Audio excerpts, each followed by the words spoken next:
خاوند د واده په شپه باندې ښځې سره لکه د انګریزانو په شان کار وکړو او ښځه یې ډېر سخت حالت ته ورسوله، خو انجام یې بیا ډېر بد و. همدلته یې وګورئ دا واقعیت د یو ډېرې غریبې کورنۍ د جینۍ ده چې د واده پروګرام یې را جوړ شو او د واده په شپه باندې وحشي خاوند ورسره ډېر په عجیبه طریقو باندې کوروالی وکړو چې د دې واقعي تفصیل مکمل تاسو ته درکوم. خو اول در سره یو څو خاص خبرې شریکوم چې ځینې خلک داسې سوچ او فکر لري چې ښځه د شهوت یوه آله ده او هغې سره چې په هره طریقه کوروالی وکړی شي نو جایز دي، خو داسې نه ده. نن سبا اکثره ځوانان د انګریزانو فلمونه ګوري او بیا هغسې کارونه خپلو ښځو سره کوي. که ښځه یې هغسې د کولو توان او طاقت نه لري، خو دا جاهلان بیا هم دغه کارونو ته ښځې مجبوروي او دومره فکر نه کوي چې دغه هر څه چې انګریزان یې کوي نو هغوی دغسې د فلمونو جوړولو لپاره کوي او اول ګولۍ وخوري بیا د هغې نه وروسته فلم جوړوي. نو هیڅکله هم دغسې کول نه دي په کار، ځکه چې هغه یو خیالي فلم وي او هغې سره تاسو خپل کور بربادولی شئ.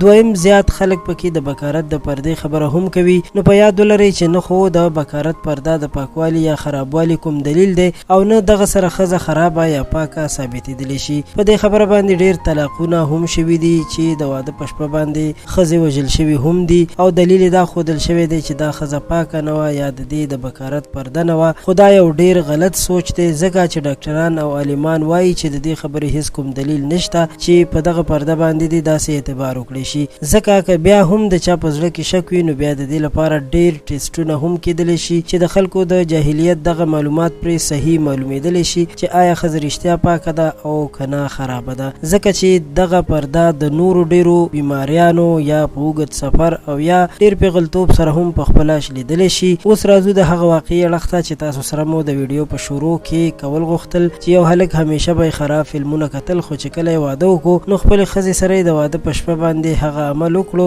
او هغه کارونه یې ورسره وکړل چې ده په موبایل کې کتلي وو او دغه د انګریزانو فلمونه یې کتلي وو چې ښځه یې تر دې حده په تکلیف کړې وه چې هغه بېهوشه حالت کې هسپتال ته ورسول شوه. نو په یاد ولرئ چې نوې واده کړې ښځه چې د هیڅ نه هم نه وي خبره، که خاوند ورسره داسې جاهلیت وکړي نو ډېر زیات ظلم دی. هر څوک چې واده کول غواړي باید چې عالم سره کښېنئ، مشوره وکړئ او د اسلامي احکامو مطابق ځان په هر څه باندې پوه کړئ. قدرمنو، دا وه زموږ د نن ورځې ویډیو. امید لرم چې ستاسو به خوښه شوې وي. پښتو پوسټ چینل هم سبسکرایب کړئ. ډېره مننه.